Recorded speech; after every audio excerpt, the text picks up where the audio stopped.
राधानगरी तालुक्यातील 1928 शेतकऱ्यांनी आधारभूत धान खरेदी योजनेत भात विक्रीसाठी नोंदणी केली होती.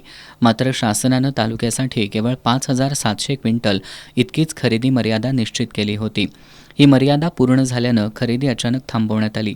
यावर्षी आत्तापर्यंत केवळ 970 शेतकऱ्यांच्या भाताची खरेदी झाली असून उर्वरित 958 शेतकऱ्यांचा भात खरेदी न झाल्यानं तो गोदामात पडून आहे. त्यामुळे शेतकऱ्यांसमोर आर्थिक अडचणी निर्माण झाल्यात. तालुक्यातील शिवाजीराव खोराटे राधानगरी तालुका शेतकरी सहकारी संघाच्या माध्यमातून या योजनेत भात खरेदी केली जाते. राधानगरी तालुका हा जिल्ह्यातील प्रमुख भात उत्पादक तालुक्यांपैकी एक आहे. तालुक्यात सुमारे 12,000 हेक्टर क्षेत्रावर भात लागवड होते. दरवर्षी सुमारे 46,000 टन भाताचं उत्पादन होतं.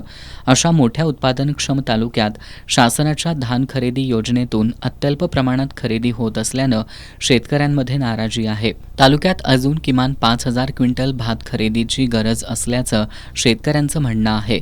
जिल्हा मार्केट फेडरेशन आणि राज्य शासनानं तालुक्यासाठी धान खरेदीची मर्यादा तातडीनं वाढवावी अशी मागणी शेतकऱ्यांकडून होतीये.